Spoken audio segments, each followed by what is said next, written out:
Hello everybody. Today I am going to start exercise number 8.1. I'll give you solution of few questions, and here many questions are there in which you are going to find out the ratios of a particular angle of a right angle triangle, in which they have given somewhere as unit like measurement of the sides and somewhere only the ratios. So first of all, I will start with the first question, and before that I want to say a very important part by which you can easily understand the difference of the ratios of the sides or the measurement of the sides. Okay? Listen, the important thing, whenever you have a right angle triangle, suppose this as ABC, okay, and one more triangle, suppose PQR, in which these two angles B and Q are 90 degree, and suppose they are asking about this angle. They are asking about angle A with find out the ratios of the two sides in sine, cos, tan, and in this triangle also. Always remember, if we are going to make any triangle, it should be right angle. That is the important thing. And the second part, whenever you are going to say that suppose one angle is there, that is ये angle A के बारे में बात कर रहे हैं. अब उसकी साइड छोटी हो बड़ी हो, अगर आप चेंज करते हो पर आपके पास एंगल सेम है, तो ये लेंथ जो साइड्स की है वो कोई मैटर नहीं है, वो कोई इशू नहीं है.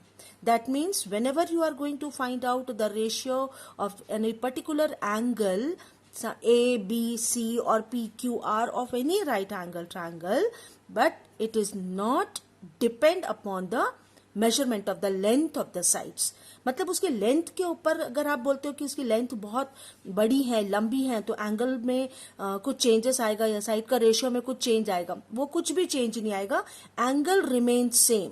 अगर आपने यही एंगल, सपोज करते ये 30 डिग्री का एंगल है और यही 30 डिग्री का एंगल को आपने किसी दूसरे ट्रायंगल में यहाँ दिया और उसकी लेंथ कंपैरेटिवली इससे लॉन्गर है, तो आपको रेशियो वही मिलेगा, बट उसका मेजरमेंट जो है वो चेंज होगा.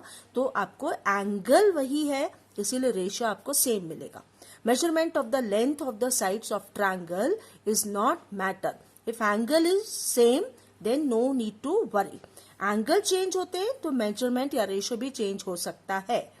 Okay, now I am going to start exercise 8.1 with first question. I will explain you. After that you have to do similar questions. So the important part, I have written here, the values of trigonometrical ratios of an angle do not vary. Vary means कोई change नहीं होगा. Do not vary with the length of the sides of the triangle. If angle remain same, मतलब अभी समझाया कि अगर angle same होते हैं तो किसी भी ट्रिग्नोमेट्रिकल रेशियोज के उसमें कोई भी चेंजेस नहीं आता, अगर उसके लेंथ भी साइड्स का डिफरेंस कुछ भी दिया हो. Okay, so again you have to just learn it और keep it in your mind. अपने इसको याद रख लीजिए कि वैल्यूज किसी भी ट्रिग्नोमेट्रिकल रेशियोज की किसी भी एंगल के साथ चेंज नहीं होती हैं अगर उसके लेंथ के साइड्स कुछ डिफरेंट देते हैं, और सिर्फ पॉसिबल तब है जब एंगल सेम होता है. एंगल सेम है तो लेंथ कुछ भी होगी, ट्रिग्नोमेट्रिकल रेशियो सेम आएगा उसका. क्लियर? उसके बाद एक्सरसाइज 8.1 में the first question they have given in right angle triangle ABC. उन्होंने बोला in a triangle right angle triangle ABC right angled at B. तो ये आपको मार्क करना पड़ेगा कि 90 डिग्री है. If AB is 24 centimetre, BC is 7 centimetre, then determine sine A cos A, also determine sine C cos C. Okay, तो जैसे मैंने आपको बताया था, जिस किसी भी एंगल को वो कंसीडर करते हैं, यहाँ पे वो एंगल मेंशन किया होता है. तो यहाँ पे लिखा है साइन A, इसका मतलब वो A के बारे में बात कर रहे हैं. तो we have to just consider that this angle is A, और आपको पता है opposite of this angle A will be perpendicular. तो I will take perpendicular for A angle, and just opposite of 90 degree it is hypotenuse. So I will write H. So the remaining will be base. Got it? जब आप angle A को consider करते हो तो उसके opposite वाली side perpendicular, 90 के opposite hypotenuse and the third side is base. तो मैंने ये इसके इनिशियल्स लिखे हुए। अब आपको ये भी पता है कि साइन को हम क्या लिखते हैं या साइन किस दो साइड के रेशियो को बोलते हैं। तो हमने आपको एक ट्रिक भी बताई थी, अगर आपको याद हो सबको तो बहुत अच्छी बात है। तो यहाँ पे हमें सिर्फ ये लिखना है sine A is equal to perpendicular upon hypotenuse. और ऑलवेज रिमेंबर ये P जो है कभी एंगल भी हो सकता है, P के लेटर्स को डिनोट कर सकते हैं। तो यहाँ जो हम P लिख रहे हैं it is representation for perpendicular. So sine A is equal to perpendicular upon hypotenuse होता है। तो what is perpendicular in this case? It is actually BC। So I will write BC and hypotenuse is AC। बट ये देखो perpendicular तो मालूम है 7 है और AC क्या है वो नहीं मालूम है। अभी आपने सिर्फ इतना सा लिख के रखा कि ये 7 है और ये हाइपोटेनस H है। तो ये sine A is equal to 7 upon H, but H क्या है वो तो मिला ही नहीं। तो ये फाइनल आंसर नहीं है। इसका मतलब जब राइट एंगल ट्रायंगल में सिर्फ 2 साइड्स हमें मालूम है, then we can find out third side with the help of Pythagoras theorem, और वो सब आपको निकालना आता है। तो पाइथागोरस थ्योरम से हम पहले थर्ड साइड निकाल लेंगे, उसके बाद उन्होंने जो भी 2 रेशियोज मांगे हैं कंपैरेटिवली विद एंगल ए और सी, जिसका भी मांगा है उसमें हम साइड्स के रेशियो को इजीली लिख सकते हैं। So first of all we have to find out the measurement of AC. So first of all, in order to get H, we should write Pythagoras property. So here I am going to write in triangle ABC. मतलब आप जिस triangle में Pythagoras apply कर रहे हो उसका नाम लिखिए in triangle ABC. Hypotenuse square is equals to perpendicular square plus base square. और आई होप कि आप सबको ये मालूम है कि क्या है। तो आप इसको राइट साइड में इसका रीजन लिख दीजिए कि ये हम लोगों ने पाइथागोरस प्रॉपर्टी लगाई है। पाइथागोरस थ्योरम के according hypotenuse square is equals to perpendicular square plus base square. अब आप वैल्यू पुट कर दीजिए। तो परपेंडिकुलर हमारे पास राइट एंगल ट्रायंगल में यहाँ पे 90 डिग्री था और ये इसका हाइपोटेनस है, तो आपने इसको लिखा 24 स्क्वायर। आप एक चीज याद रखिएगा, जब ये राइट एंगल ट्रायंगल कंसीडर करते हैं तो ये दोनों साइड में से आप किसी को भी परपेंडिकुलर ले सकते हैं और किसी को भी बेस ले सकते हैं, बिकॉज ये दोनों साइड 90 डिग्री का एंगल फॉर्म करते हैं। तो any one of the sides will be perpendicular and any one of the sides will be base. But when you consider a particular acute angle, then just opposite of this angle, whatever the side will be there, that is only the perpendicular. Pythagoras theorem apply करने के time in दोनों में से कुछ भी perpendicular और कुछ भी साइड को बेस ले सकते हैं। ये हाइपोटेनस है, इसकी वैल्यू नहीं मालूम थी, इसको एज इट इज छोड़ दिया। परपेंडिकुलर 24 का स्क्वायर प्लस बेस 7 का स्क्वायर, और ये आपको सबको स्क्वायर करना आता है। 576 प्लस 49, आपने इसको ऐड किया तो इट इज 625। तो हाइपोटेनस आपके पास एक्चुअली निकलेगा root of 625, that is equal to 25। अब आपके पास थर्ड साइड आ गई है, मैंने यहाँ पे लिख भी दी, चलिए उसको 25।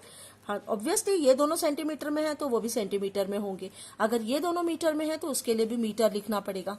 अब आपको तीनों साइड मिल गई and now you can find out all the trigonometrical ratios. Now see, sine A 7 upon H था, तो मैं यहाँ पे लाइन से लिख देती हूँ इकट्ठे। Sine A is equal to perpendicular upon hypotenuse. For A perpendicular was 7। Okay, मैं इसको एक बार ऐसा लिख देती हूँ BC और हाइपोटेनस AC।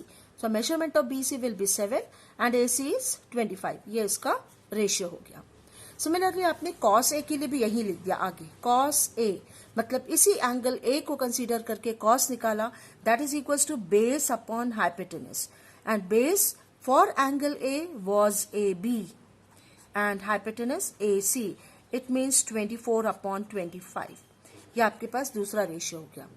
अब आपको मैं ये बताती हूँ कि एंगल C पे भी तो उन्होंने कंसीडर करने को बोला साइन C, तो अगर आपकी इच्छा है तो इसी में आप मार्क कर लीजिए, नहीं तो आप सेम फिगर को एक बार और बना लीजिए, सेम मेजरमेंट लिख लीजिए उसमें।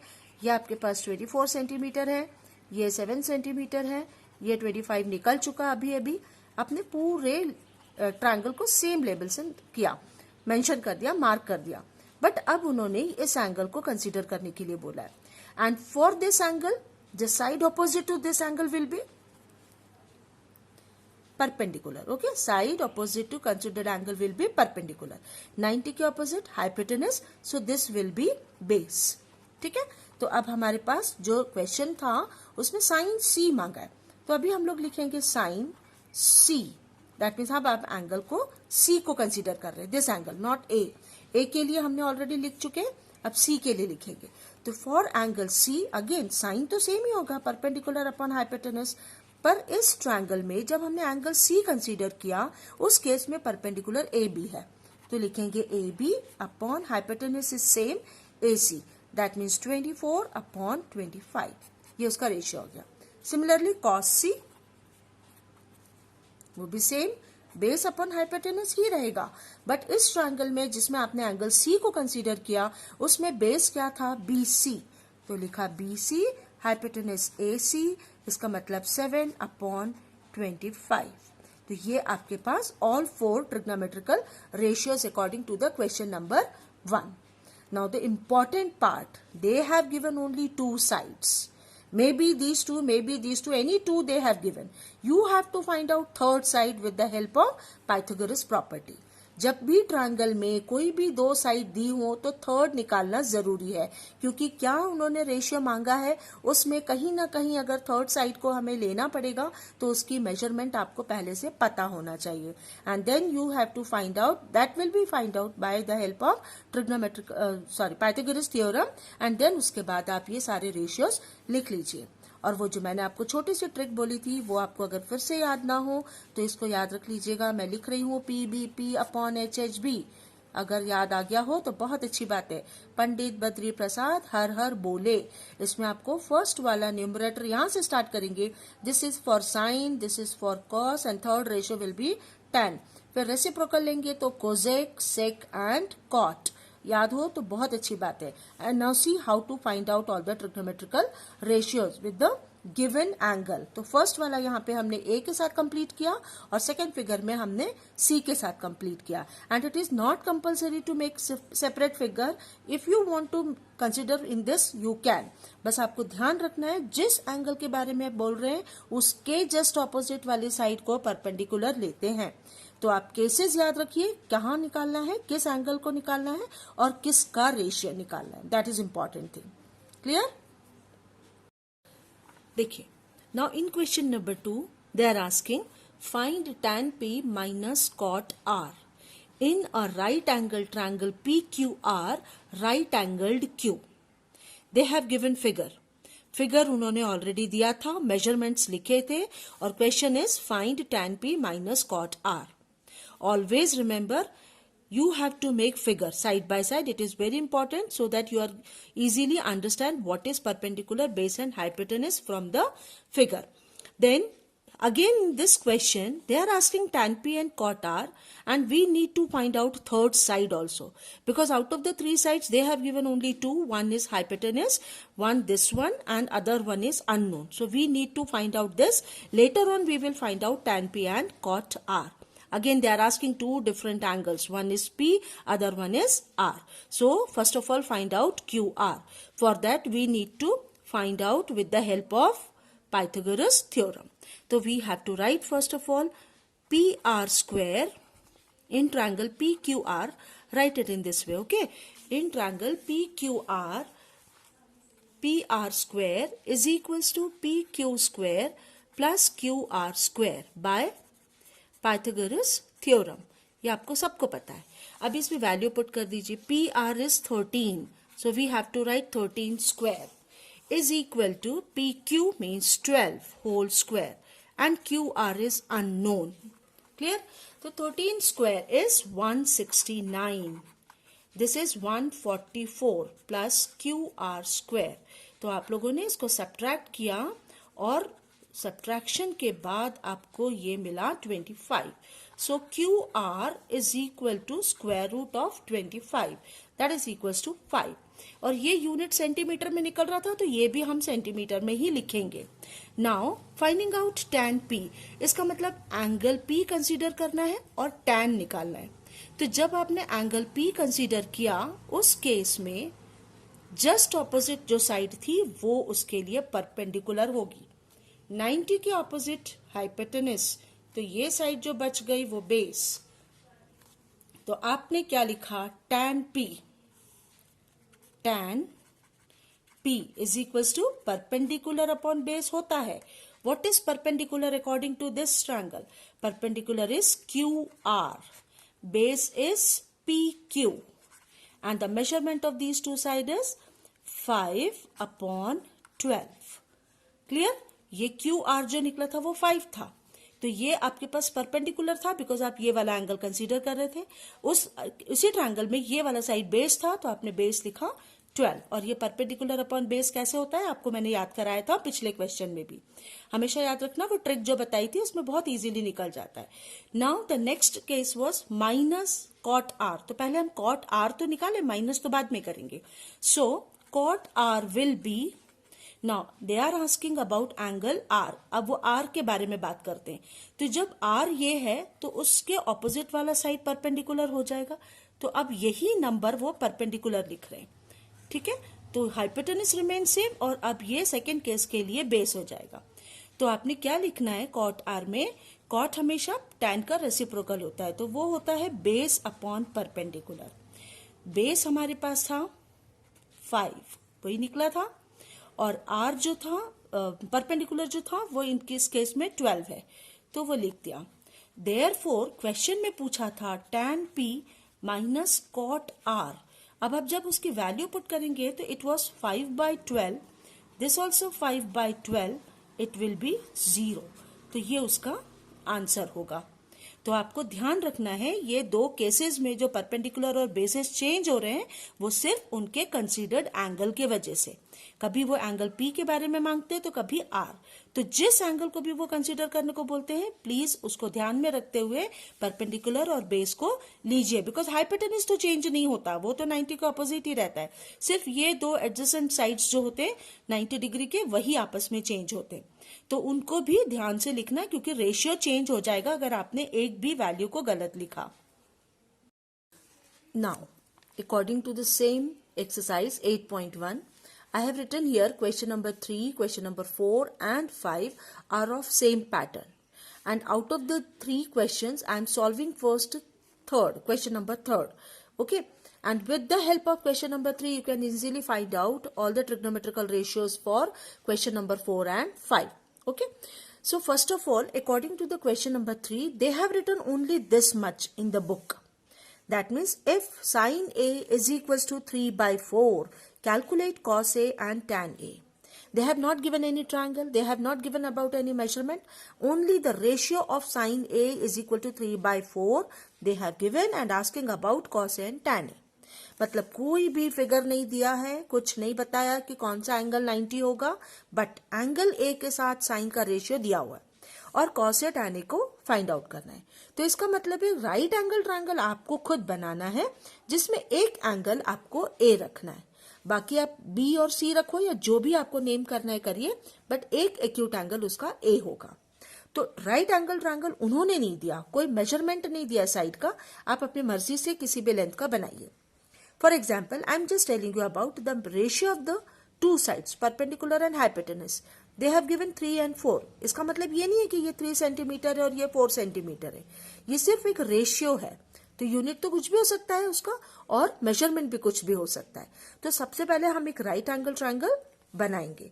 तो सोल्यूशन जब हम लोग लिखेंगे, for that we need to make one right angle triangle in which one angle A, आपकी मर्जी, आप ए यहां लिखिए या यहां पे, it should be acute. Okay, other one is 90, like इसको सपोज कर रहे थे बी और दिस इज सी. इसका मतलब अब हम लोग इसके बारे में बात कर रहे हैं, this angle A. Okay, just opposite of this angle A will be perpendicular, ये हमेशा सबसे पहले लिख लीजिए. और 90 के ऑपोजिट हमेशा हाइपोटेनस होता है, वो भी लिखिए. So third side will be base, but what is the measurement of these 3 sides we don't know. And according to the question, sin A is equals to 3/4. Okay, so what we are going to write, सबसे पहले लिखिए sin A. Actually वो तो होता है perpendicular upon hypotenuse, जो मैंने आपको याद कराया था, ratio of the two sides perpendicular and hypotenuse, that is equals to 3/4, और उन्होंने ये दिया हुआ है. तो इसका मतलब परपेंडिकुलर हो गया 3 या हाइपोटेनस हो गया 4, बट ये रेशियो है तो इसको हम कोई यूनिट नहीं ले सकते। तो उसको यूनिट के लिए उसको लेंथ सपोज करने के लिए कुछ x को लेना पड़ेगा। रेशियो है इसलिए उसको नंबर बनाने के लिए x को लेना पड़ेगा, कॉमन है वो number, x be the common number. So p means perpendicular, तो परपेंडिकुलर जो आपके पास है वो 3x हो जाएगा और हाइपोटेनस आपके पास जो है वो 4x हो जाएगा। समझ लीजिए इसको अच्छे से, क्योंकि ये 3/4 डायरेक्ट नहीं लिखना बिकॉज इसके आगे कोई उन्होंने यूनिट नहीं लिखी है, वो रेशियो दिया है। रेशियो तो किसी भी दो नंबर का 3/4 हो सकता है, कोई भी नंबर हो, 30/40 हो या 36/40, जो भी आपको ऐसा लगता है, 300/400 हो, कोई भी नंबर हो सकता है जिसका रेशियो 3/4 है। ठीक है, तो ये नंबर क्या था मालूम नहीं, पर उनका रेशियो 3/4 है तो उसको हम नंबर बनाने के लिए x कॉमन फैक्टर ले लेते हैं, कॉमन मल्टीपल ले लेते हैं, जो दोनों में मल्टीप्लाई करके एक नंबर सपोज हो जाता है। तो let us suppose the length of two sides are 4x and 3x, but what is the measurement of third side, वो पता ही नहीं है। बिकॉज थर्ड साइड हमको फाइंड आउट इसलिए करना है क्योंकि बताया था कोई भी ट्रिग्नोमेट्रिकल रेशियो निकालने के पहले आपको तीनों साइड्स के बारे में मालूम होना चाहिए। And here only two sides we have as 4x and 3x. So find out third with the help of Pythagoras theorem. So again we should write here in triangle ABC by Pythagoras theorem we should write AC square is equals to BC square plus AB square। और देखिए बहुत बार ऐसा होता है कि बच्चों को ये लिखने में प्रॉब्लम आती है, तो वो लोग ऐसे लिखते हैं h square equal to perpendicular square और बेस स्क्वायर ऐड करके। बेस पहले लिखो या परपेंडिकुलर पहले लिखो, कोई फर्क नहीं पड़ता, hypotenuse always remain same alone. Okay, तो ये याद रखिए जो भी लॉन्गेस्ट साइड है उसको अकेले रखना है। तो हाइपोटेनस यहाँ पे 4x था, लिखा 4x का होल स्क्वायर, परपेंडिकुलर अननोन मालूम ही नहीं है, बेस इज 3x, इसका होल स्क्वायर हमेशा ब्रैकेट में लिखना। ये हो जाएगा 16x square is equals to p square plus 9x square. Okay, अब इसको माइनस करेंगे तो आपके पास p स्क्वायर की वैल्यू आ जाएगी। तो p square is equal to 7x square. तो आपको तो सिर्फ p चाहिए तो उसका आप स्क्वायर रूट निकाल दीजिए, ये स्क्वायर रूट पूरे के ऊपर लगेगा तो आंसर आएगा आपके पास √7x। अब x के ऊपर रूट मत लगाइए बिकॉज वो स्क्वायर में था, हमने उसका स्क्वायर रूट ले लिया। तो आपको थर्ड साइड AB जो थी वो मिल गई √7x। ठीक है, अब आपने उन्होंने क्या मांगा था आपसे क्वेश्चन में, calculate cos A and tan A। तो हम यहाँ पे लिख सकते हैं देयरफॉर cos A क्या होता है हमेशा, बेस अपॉन हाइपोटेनस। तो अब इस ट्रायंगल में आपके पास बेस क्या है, AB, और अभी अभी आपने AB को क्या निकाला, √7x, बिकॉज ये हाँ ये बेस था। तो एक्चुअली पाइथागोरस थ्योरम के हिसाब से हम लोग परपेंडिकुलर लिख रहे हैं, बट वो हमारे पास AB निकल रहा है। तो ये हमारे पास क्या था, AB हम लोग ने लिखा, यहाँ पे मैंने इसको, ये बेस जो था उसको 3x को लिखा था, ये वाले कंसीडर किया था। ओके, BC को हम लोगों ने लिखा है और ये AB अननोन है। तो यहाँ पे हम आप चाहें तो आप लिख सकते हो ये p स्क्वायर जो यहाँ पे रिप्रेजेंट कर रहे हैं वो AB के लिए करते हैं। तो ये अननोन साइड जो हमने निकाली वो AB थी। अपने पास AB आ गया √7x और AC था 4x, ये x से x कैंसिल हो गया तो √7/4 ये आपके पास रेशियो निकला। सेकेंड रेशियो उन्होंने मांगा था आपके पास tan A, तो tan A is equal to perpendicular upon base होगा। फिगर के हिसाब से परपेंडिकुलर आपके पास BC है और बेस आपके पास AB है। ठीक है, एंगल के हिसाब से फिगर में देख लीजिए क्या परपेंडिकुलर है क्या बेस है। एंगल A के लिए ये BC परपेंडिकुलर है और बेस AB है। अब BC आपके पास 3x था, AB आपने अभी अभी फाइंड आउट किया √7x, ये दोनों फिर से कैंसिल हो गए तो आप इसको लिखेंगे 3/√7। ये आपके पास दोनों रेशियोस निकल गए। Hope you understand about question number 3, 4, 5 because I already told third, 3, 4, 5 are of same pattern. So try to do fourth and fifth with as same as question number 3. Now I'm going to read question number 6, which is, so here question number 6 is, if angle A and angle B are acute angles such that cos A equal to cos B, then show that angle A is equals to angle B. Again, they have not given any figure. They have not given that which two triangles are there and which two angles are of 90 degree. Even they have not mentioned that angle A and angle B are acute angles of same triangle. So we are not supposed to consider that these two are the acute angles of same triangle. Maybe these two angles are acute angles of different triangle. So here we are going to make two different triangles in which one of the angle A is acute for first triangle and angle B is acute for other triangle. So again I am reading, angle A and angle B are acute angles such that cos A equal to cos B and then show that angle A equal to angle B. मतलब अगर cos A और cos B के दोनों ratios आपस में equal हैं तो वो दो acute angles जिसको आप angle A और angle B बोल रहे हो उनको equal prove करो. Show that बोला means उनको equal show करो. Okay, that's why this question is different. So here we have to make two right angle triangles. The first right angle triangle I have taken as EFA, in which angle F is 90 degree. Second right angle CDB, the angle D is 90 degree. And according to question, angle A and angle B are acute angles. ये दोनों acute angles A and B को label करके यहाँ लिख देना है. These two are 90 degree and these two are other two acute angles. And it has given cos A equal to cos B. That means when you consider this angle, then the ratio of cos for this triangle and ratio of the cos for this triangle with angle B are equal. Then you have to show A and B are also equal. मतलब इस triangle में A को consider करते हुए cos का ratio और इस triangle में B को कंसीडर करते हुए cos का रेशियो इक्वल दिए हुए हैं. तो आपको शो करना है कि एंगल ए और एंगल बी का मेजरमेंट भी सेम होगा, सेम डिग्री के होंगे, ये शो करना है. तो we have to prove it. How to prove? I am going to show here prove. सबसे पहले आप अगेन cos ए जब इस वाले ट्रायंगल को कंसीडर करेंगे तो just tell me which one is perpendicular. The side opposite to this angle will be perpendicular, side opposite to 90 will be hypotenuse and this will be base. Similarly, for the other triangle, when you are consider about this angle B, then side opposite to this angle will be perpendicular, opposite of 90 is hypotenuse and this side will be base. Clear? After that, we have to write cos A equal to cos B. So, since we write cos A is equals to base upon hypotenuse.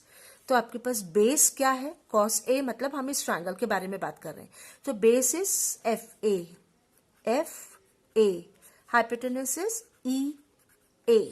Similarly cos B हमको निकालना है यहाँ पे क्योंकि वो दोनों equal थे. पहले हम उनके साइड को रेशियो में लिखेंगे, बाद में इक्वेट करेंगे.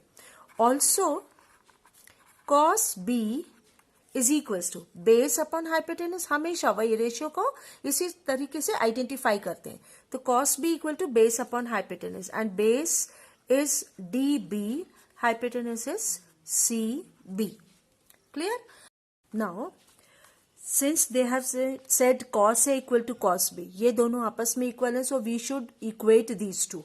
सो we have to write here cos A is equals to cos B. तो cos A आपके पास था FA upon EA is equal to DB upon CB.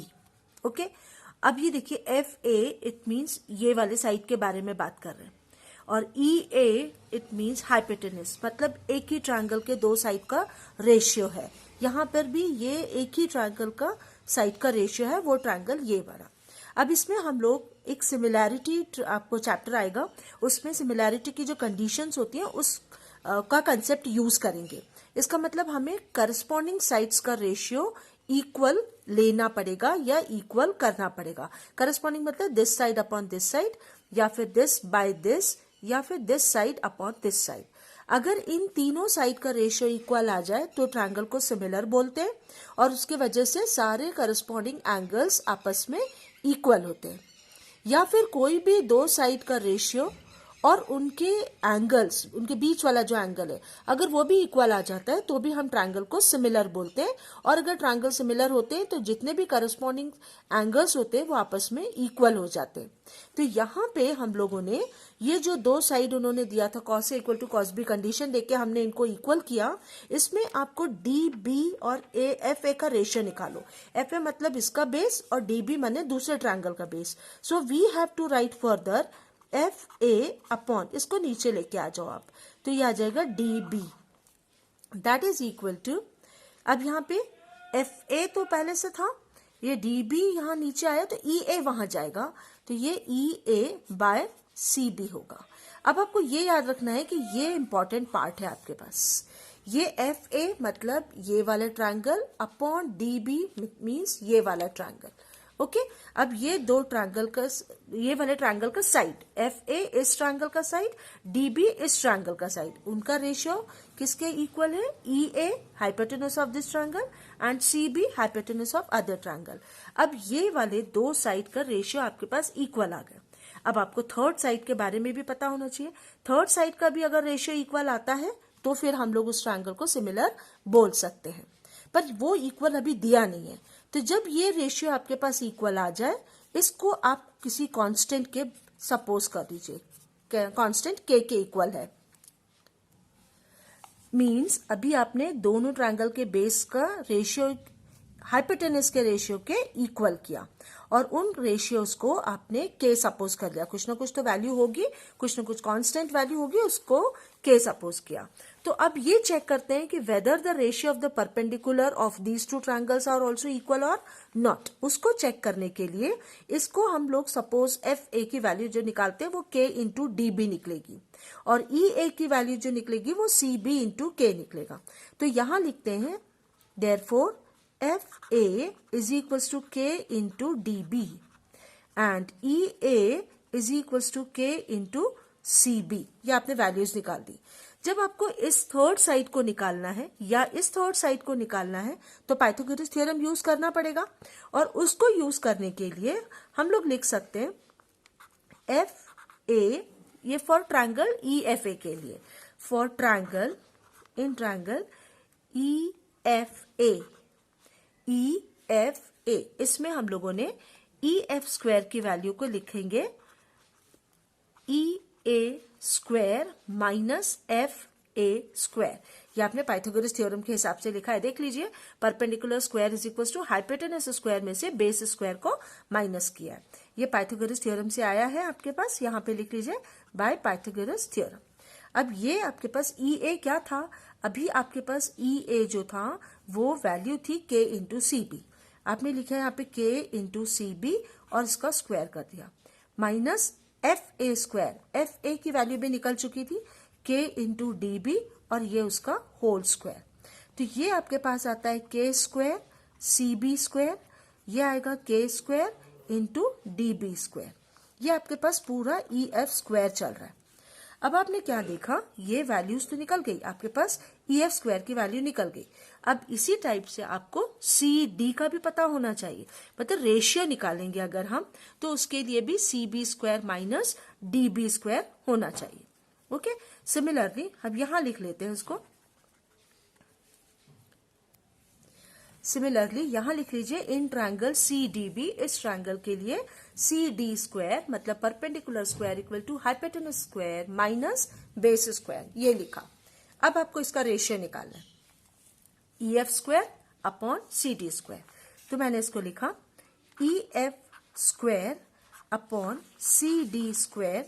तो आपके पास सिंपल सब्सटीट्यूट करनी है वैल्यूज को और कुछ भी नहीं करना, यहाँ पे ये इंटू है, sorry, upon C D square, ये आपने निकाल के रखा हुआ है, इधर सब्सटीट्यूट कर दीजिए C B square minus D B square. यहां न्यूमरेटर में से के स्क्वायर कॉमन आ गया, so C B square minus D B square upon C B square minus D B square. अब आपने देखा यहाँ पे ये दोनों रेशियो अपॉन में जो आ रहे थे उनका एक एक टर्म सेम था, उन दोनों को कैंसिल कर दिया। जब ये दोनों कैंसिल हो गए तो आपके पास के स्क्वायर आया is equal to E F square upon C D square. दोनों तरफ आप स्क्वायर रूट ले लीजिए तो आपको ये मिल जाएगा E F square, sorry E F upon C D is equal to K, जब आपने दोनों तरफ स्क्वायर ले लिया, स्क्वायर रूट ले लिया। अभी आपने यहां देखा था F A upon D B, मतलब ये दोनों बेस का रेशियो एंड हाइपोटेनस का रेशियो, बेस का रेशियो वो भी के, हाइपोटेनस का रेशियो वो भी के, और आपने यहां जो निकाला वो आपने परपेंडिकुलर का रेशियो निकाला, वो भी के। इसका मतलब तीनों करस्पॉन्डिंग साइड्स ये दोनों ट्रायंगल के आपस में इक्वल है, तो ये दोनों ट्रायंगल सिमिलर होंगे। तो आपको यहाँ पर लिखना पड़ेगा बाय द डेफिनेशन, और सबसे पहले यहां लिख लीजिए हियर FA अपॉन DB, ये वाला FA upon DB is equal to EA upon CB is equal to EF, जो अभी अभी आपने प्रूफ किया, EF upon CD, they are equal.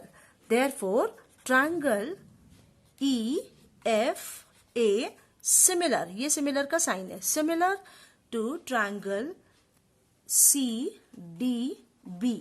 अब ये दोनों ट्रायंगल आपस में सिमिलर हो गए, और जैसे ही ट्रायंगल सिमिलर होते हैं तो हमारे पास करस्पॉन्डिंग एंगल्स जो है वो इक्वल होंगे। तो ये दोनों इक्वल होंगे, ये दोनों भी इक्वल होंगे, और ये दोनों तो इक्वल पहले से दिए थे। तो आपको इसके बाद लिखना है after triangle similar, therefore angle A is equals to angle B, hence proved. और ये मोस्ट इंपॉर्टेंट पार्ट आपके पास सिमिलरिटी का कंसेप्ट है। आपको लिखना पड़ेगा कौन से कंसेप्ट से आपने इसको यूज किया है। सिमिलरिटी की कंसेप्ट से आपने सिमिलरिटी, कंसेप्ट ऑफ सिमिलरिटी ये यूज किया है आपने। इसका ये सिमिलर का साइन है। सिमिलर होने के बाद ही आपको लिखना पड़ेगा कि ट्रायंगल्स सिमिलर हो गए तो एंगल्स इक्वल हैं। तो आपको बहुत इंपॉर्टेंट पार्ट ये है कि दो ट्रायंगल्स बना के उनको समझाइए, एक एक चीज को क्लियरली लिखते जाइए, लास्ट में आपको शो करके दिखाना पड़ेगा that angle A is equal to angle B, और ये सिर्फ साइड्स का रेशियो, करस्पॉन्डिंग साइड का रेशियो इक्वल आया तभी हमने ट्रायंगल को सिमिलर किया, और फिर करस्पॉन्डिंग एंगल को इक्वल किया। हेंस प्रूव्ड करके लास्ट में लिखिएगा ये।